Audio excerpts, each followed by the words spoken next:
episode 166 of the CRICKETher Weekly. Now, we are recording a day earlier than usual. We are recording this on Saturday morning rather than Sunday morning.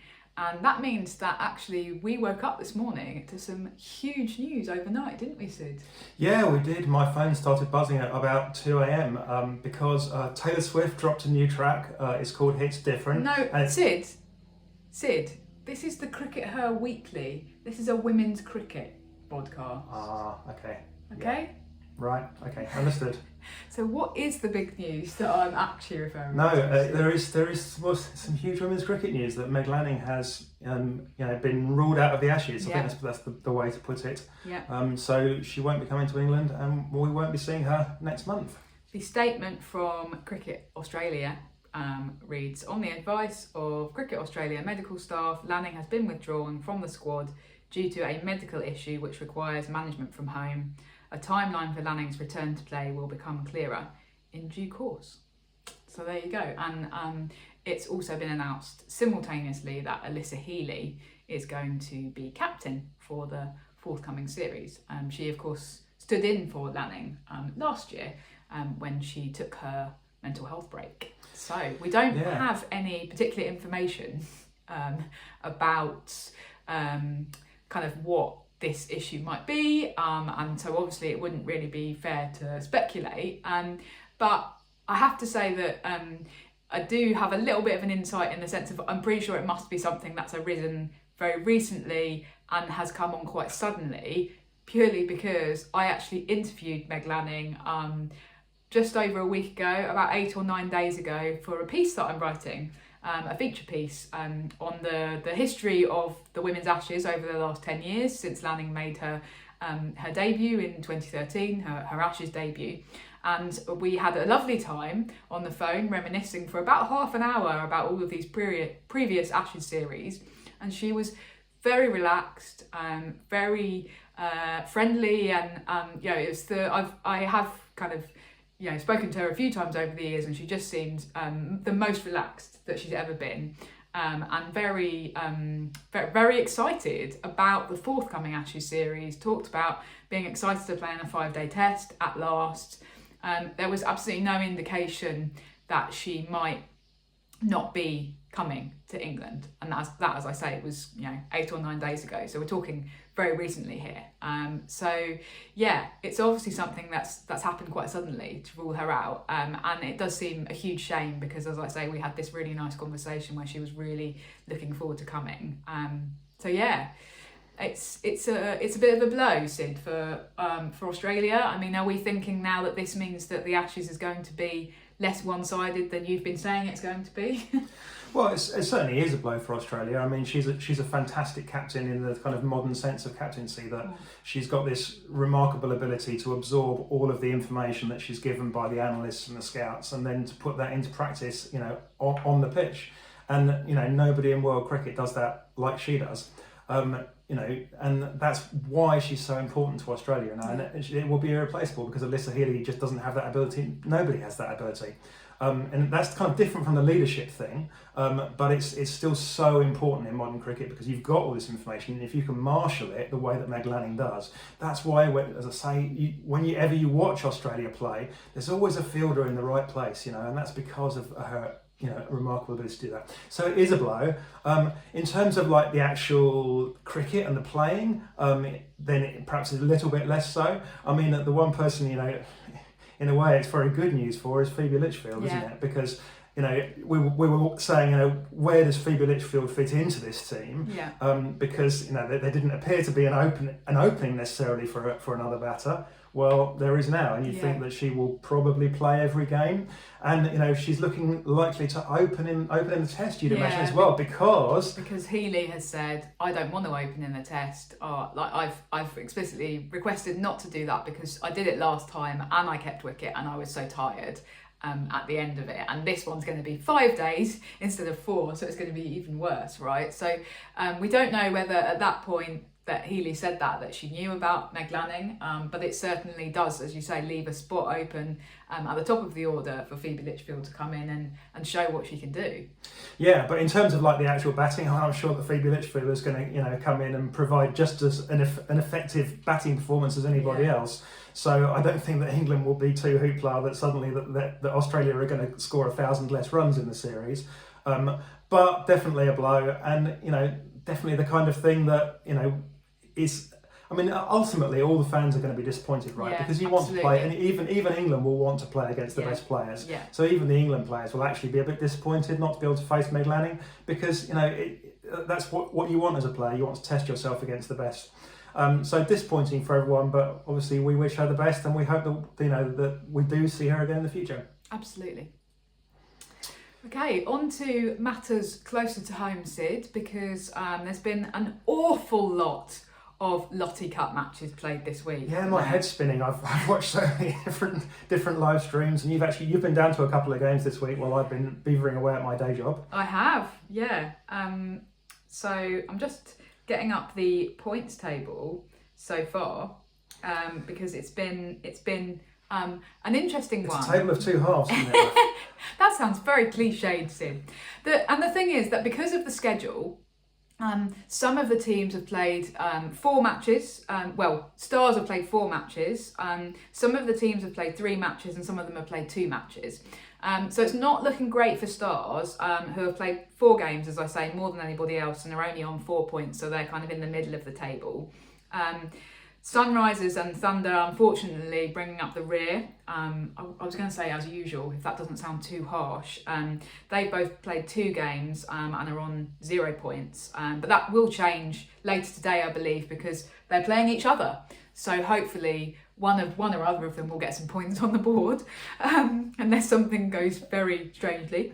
Then at the other end of the table, the Blaze are out in front at the moment, having played 3 games. They're on 14 points. Diamonds, just a tiny bit behind, having also played 3 games, are on 12 points.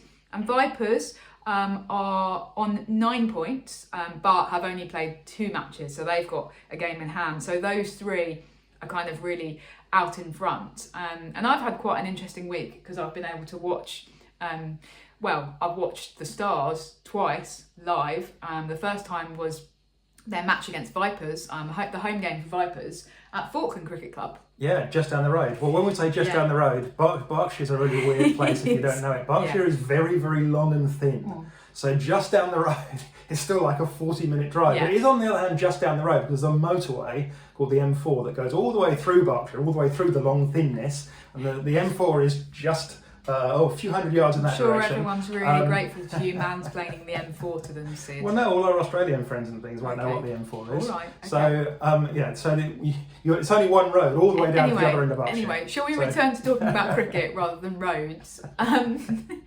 Although, actually, good segue there, because the pitch at Falkland was a road. Yeah, so Falkland's a sort of new kind of home ground for Berkshire's men's team, who play in the is it called the National League now? What we used to call the Minor Counties Championship. Don't ask me about men's cricket, Sid, but the Berkshire Cricket Foundation have their offices at the ground. The clubhouse has been rebuilt about 3 years ago. It's very nice, lovely facilities, and Vipers do cover Berkshire as well as Hampshire and Sussex, where they tend to play all of their home fixtures. And I understand that they actually, Vipers rang up Berkshire and said, look, can we come out into Berkshire and play and sort of spread the Vipers love around a bit? And they did, and it was extremely successful. And we think it's the first ever professional game where both two professional sides played each other in so, Berkshire. Yeah, but what I was going to say was that in terms of the crowd, they actually managed to get like 150 local school children coming along, and then they had a crowd of about 250 locals just coming down, bringing their chairs, and as you can imagine, for a kind of a small recreational ground, it was absolutely rammed, and it was really nice. It was a brilliant atmosphere. And we've previously been kind of a bit critical and a bit doubtful about the idea of all of these Lottie Cup matches being played at 11 a.m. or 2 p.m. on school days, and in terms of people not being able to get along after work and actually watch them, or at the weekend. But I think that the Falkland example, the Vipers example, shows that can actually be really positive in terms of it giving opportunity for people to come along. Yeah, and the Sparks did the same thing, didn't they? Polly Even mentioned this more on the Naughty Child successfully at podcast that Edgbaston. they got loads of school kids to come down to their kind of middle of the day game. So making the best of it. So yeah, well, it's a kind of double-edged sword, isn't it? So it's it's not so great for people who want to come along who have day jobs, like you, but actually, it gives that chance to get school children along. Next Generation and Lauren Bell being mobbed for autographs, it was quite sweet, really. So yeah, and so what about the cricket? Lots of runs being scored. The best batter on the day was actually one from the losing side, Bryony Smith, who hit, it was 83, and then she was unfortunately run out on 83 because definitely she was on course to go on and get a century. She still had a reasonable amount of time to do so, and she was just she was just punching it all over the shop as Bryony Smith does. And then a couple of days after that at Lords on Thursday against the Sunrisers, she was then looking to be doing the same thing, but she ended up getting out for 38 unfortunately on that day, so she didn't quite. That does feel like a more typical Bryony Smith innings, doesn't it? But it's interesting that pertains to a question somebody asked on Twitter. There was Andrew on Twitter said, if you were a selector, would Bryony Smith be in your Ashes starting lineup? So on the basis that you've seen her live a couple of times, would she be in your Ashes starting lineup, Raf? So it's a really good question, and obviously she isn't a stranger to the England setup. She has played for England. I meant to look up when the last time she played for England was. I think it's maybe been a couple of years, and I think she has now played an ODI for them as well as T20s, although we would probably, if you're looking at the Ashes, the format that she's most likely to get a game in would be coming out at the top of the order in T20 cricket and looking to smash it. And she does that so well. So I think she's got to be in contention, absolutely. But the difficulty is that England's batting lineup at the moment is reasonably strong. It's not easy to get into the England batting lineup. Yeah, she's going to come in as an opener. She's going to displace Capsey or Dunks? Or... Definitely not going to displace Capsey, I wouldn't have thought. Unless they want to drop Capsey down to 3, which was traditionally her preferred position until recently. But as you say, it's a tough one because it's about who do you displace. And the other thing about Bryony Smith that's very frustrating is she can look absolutely glorious and like she's just going to smash sixes all day, and then she gets out. And more often than not, she holds out and she's caught on the boundary. And that's very, as I say, very frustrating because for somebody to not push on in the way that she so often looks like she could and should be doing is difficult. And if she's not doing that in domestic cricket, actually throwing her into the middle of an Ashes series when you've got everything else going on, all of the noise around it, all of the chat from the Aussies on the field, who we understand enjoy a bit of chat. A bit of chat. Fair enough. A bit of chat, lady. Especially with Alyssa Healy now as captain, you can imagine the chat's going to be at maximum volume. So I think that's a lot to throw at somebody who has a slight tendency to get out. So I think very much Bryony, a plays Bryony's one way lovely. kind of player. She's great, but you just want her to, and you can see that if she could somehow overcome this, she could smash like 6 centuries in 6 games. But she hasn't managed to do that yet in domestic cricket. So that's why I think that perhaps throwing her into the middle of an Ashes series could be tricky. Yeah, it's interesting that you say that about getting caught on the boundary, because Bryony's thing always used to be she got caught on the ring. Okay, so she's taking it a little bit further. So she just needs to push on a little bit further. And then there'll all be sixes and it'll be fine. Work on that range hitting. And, or we could just get the boundaries to be bespoke, brought in a little bit, and then they would all be sixes. No, I'm not sure. It's very much about finding that other way to play. And talking of finding that other way to play, that's really the thing that kind of is that's the Alice Capsey difference, isn't it? Because one of the other games this week we've seen Alice Capsey finding a slightly different way to play and making a big score for the Stars. Yeah. So she'd missed, I think it was 4 matches for the Stars, and I'm a little bit frustrated about that because this is the biggest, the most famous female player in England, and nobody seemed to be asking questions or giving any information. And I was trying to get information from actual media people about why she wasn't playing, and kind of being fobbed off a bit, to be honest. So that's frustrating from a kind of journalistic perspective, because if this was somebody the equivalent in the men's game,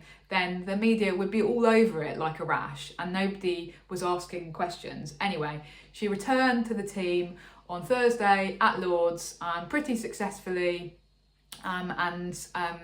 then was also pretty dominant in the match that we watched her in for the Stars yesterday. Unfortunately, Diamonds just picked the Stars off the very last ball of that game. It was very exciting, but she's back doing Alice Capsey things, and any concerns that we had about a kind of lack of match time ahead of the Ashes have been quashed, I think, by those couple of recent innings that she's played. And she's so good to watch. And very different innings. That was the key for me, I think. Okay. The one at Lords was like a go out and smash it and big shots, and the one at the Oval was a slightly more cerebral innings. And she didn't quite go at the same rate, but she was very much focused on getting the team to a total rather than getting them a quick start.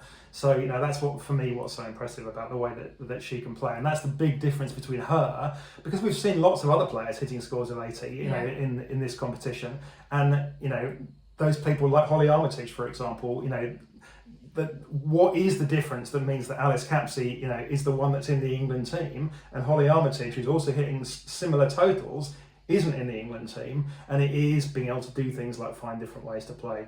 So okay. That's really interesting, because you've been watching from home this week, Syd. I have. I've been watching a lot of live streams. And if my boss is listening, I wasn't watching any live streams. I was working very hard. No, okay. No, I have been. The odd thing that you have observed from the live stream.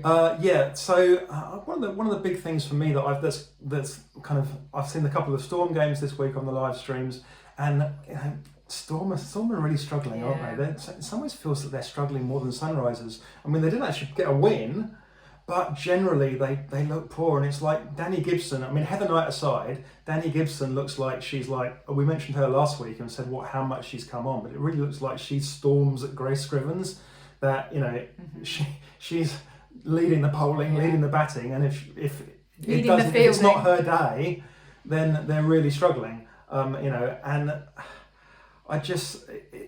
it's difficult because they were the dominant team in the Super League era, weren't they? They were so successful in the KSL. They qualified for all the finals days, and they won it twice, which was more than anybody. Nobody else won it twice, I don't think. Absolutely, that's correct. Yeah. And yet now, what's changed, Raf? Why are they struggling? Because it's the same brand. I know, and I remember. Coach. Yeah, I remember. It's not the same coach. It is. Trevor Griffin back now. Oh, of course, yeah, but they had a gap without him. Yeah, sorry, there was a gap. Okay. I think when Storm kind of launched or relaunched as a region, I was really hopeful, because, as you say, they had all this success, and they also didn't have to kind of do all of this sort of looking around for a brand that a couple of the very new teams had to do. So you kind of felt that they were really well placed to be dominant, and they have absolutely not managed to do that across the first kind of 3 or 4 seasons of regional cricket. It's a tricky one. I think they obviously had a couple of players who no longer play for them, who were really important in the KSL days. So Freya Davies, who's obviously now a Stars player, Anya Shrubsole, who is now Vipers kind of player coach. And those two bowlers were so important for them, because as we know in T20 cricket, if you've got a really good, effective kind of pair of bowlers who can bowl well in the power play and then finish well at the death, then that's crucial. And the other thing, of course, in the KSL that Storm seemed to have was really good contacts internationally. They just managed to recruit so effectively. How did they manage? I still don't know how they managed to recruit Smriti Mandana for that first season, and then obviously she came back for the second season. And the first season she was just smashing it everywhere, wasn't she? Yeah, she was almost unknown at that point. Yeah. Before she was really the megastar that she is now. Yeah, it'd probably be harder now. You'd probably find it trickier to just give her a ring and say hi. It would be more expensive now. True. So they had her, and they had a couple of other quite important overseas players. Yeah, Stephanie Taylor played for them, and when she was at her peak. They had Deepti Sharma as well.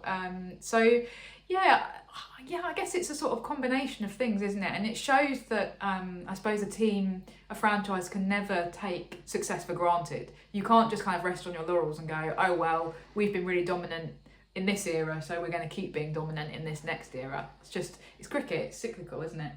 Yeah. Okay.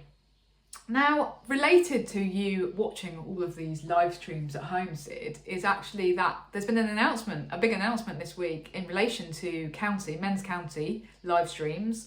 Kent have announced that they're going to be charging for their live stream. I think it's just for blast matches, and it's going to be on a pay-as-you-go basis, £6.99 per game. So it's about the cost of a pint in London, maybe a little bit less. Is this the future, Syd? Because we've kind of got accustomed to just being able to turn on YouTube for free, haven't we? And watch these matches. Yeah, we had three live streams going yesterday. Oh my goodness, at various points. It was so confusing. Yeah, plus another stream of the radio because one of the radio coverages wasn't synced up with the live stream. Yeah. And we've got used to having this for free, and it's a fantastic thing to have. But always at the back of my mind, there's been this thing of going, well, at the end of the day, someone ultimately needs to pay for this. And how are they going to do so? Now, Lancashire have found one answer, which is get some millionaires to pay for it. Yeah. So Lancashire's live streams, which have been fantastic quality, are being paid for by Emirates, which is ultimately the UAE government, effectively. Technically it's the airline, but the airline is subsidised to allow them to do stuff like this, to allow them to sponsor, your Manchester Cities and your Arsenals and your Old Traffords.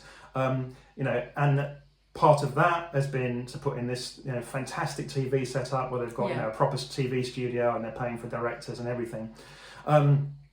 That's the sort of thing that potentially you could charge for. I think the key risk, though, comes down to what we saw from the other three live streams that we've watched, the ones yesterday that we watched in particular, which is that, they're fantastic when they're free. But if I paid for any of those three, I'd be demanding my money back. Not because the people on them aren't working really hard with limited resources, because they are. I've had a glimpse of what happens behind the scenes, and people are working really hard and doing a good job with limited resources.